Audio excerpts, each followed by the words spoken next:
Hi everyone, my name is Cynthia and let's not talk about books. Today I will not be talking about books at all.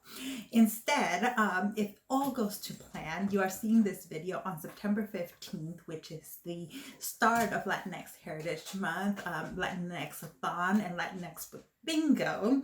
And in honor of all this good stuff happening, I wanted to share a little bit about my Mexican heritage.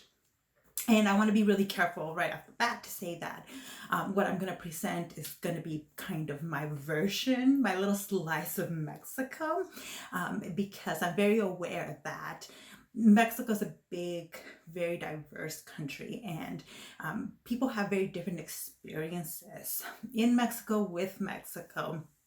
And so my experience, it's only one tiny part of it, and it's not at all meant to be representative. So with that in mind, I'm going to have images, most of them taken by me personally in Mexico, as I tell you a little bit more about myself and the part of Mexico that I and my family come from. So first off, Mexico is huge. It really is. And my family comes from the state of Guanajuato. I'm not going to get too specific about where in Guanajuato, not from the city of Guanajuato. The capital of the state is also Guanajuato. My family comes from a very rural area where, what was it, 10 years ago, we finally got paved roads and a second highway. It was big news. And I think it was 5 years ago, we got numbers on all the houses. Just a big deal. And that's only because our village, our rancho, is actually one of the bigger ones in the area.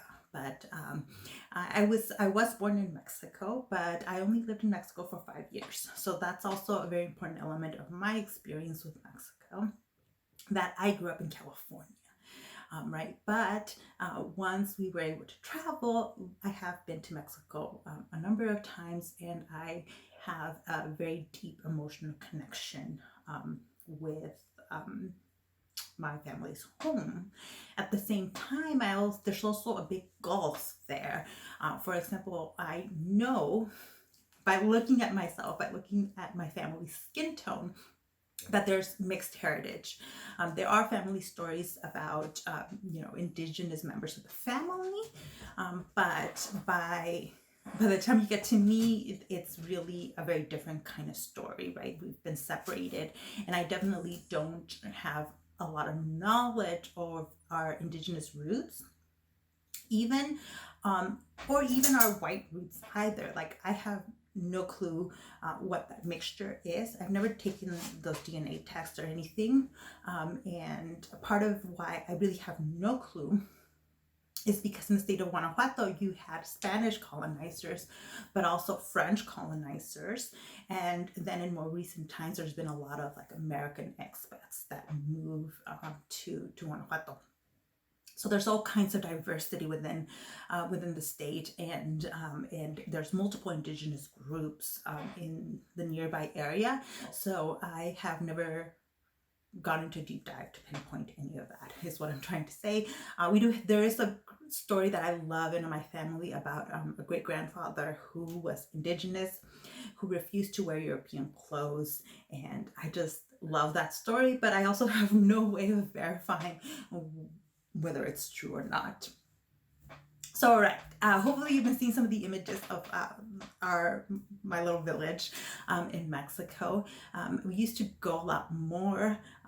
The pandemic has obviously put a halt to plans, but I don't think I would have gone anyways, because in recent years I have lost all my grandparents, and they were a big motivation why my family went on a regular basis to Mexico. In one of those trips, we did get to do a little bit of traveling in the state of Guanajuato. I've been to León, Guanajuato. León, Guanajuato is known for its leather. Like anything you can imagine that can be made out of leather, you can buy in León. And it is quite a drive from where we live, but it's also doable. So we've been to Guanajuato and to León, and it is a really interesting, fun shopping to do there. Great food. And I really enjoyed my time there. I've also been to the city of Guanajuato, which is the capital of the state, and this is like a major tourist attraction. If you've never been to Mexico or are looking for new places to go in Mexico, I really recommend the city of Guanajuato. One of its features is that it's built on a bunch of hills, so the way the houses are built give this like just gorgeous effect, and it was super hilly. One of the main tourist attractions of the city is its mummies. Yes, mummies. Now, these are very different mummies than the ones in Egypt because there wasn't a ritual mummification process to go along with them. Instead, it was the soil which mummified the bodies of people that were buried. And so we have the smallest mummy ever, an infant mummy, and it was mummified by the soil. It's not that people mummify an infant, a dead infant. So if you're into the macabre and kind of more of these kind of oddities, it's really fun to go to the Museum of the Mummies and walk around and kind of walk around the mummies. Some of you are going to think that's really weird, and others will really like it. I had a great experience being there.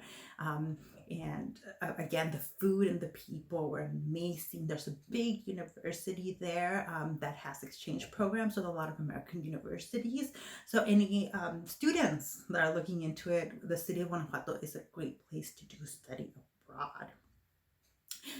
In addition, there are big festivals that take place there because of the university. There's the Festival of Books and a lot of cultural festivals that are situated there.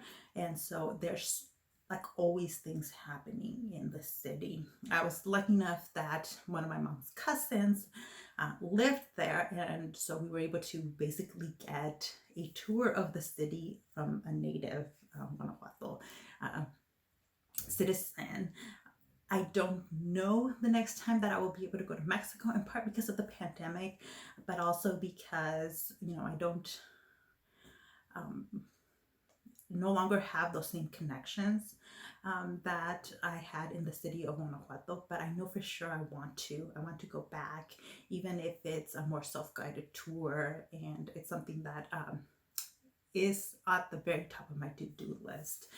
My partner has never been to this part of Mexico, and I really want to introduce it to him because it's an important part of me and what has shaped my identity and sense of self.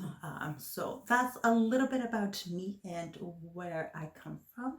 If you've been to Guanajuato, if it's on your to visit list, let me know down below.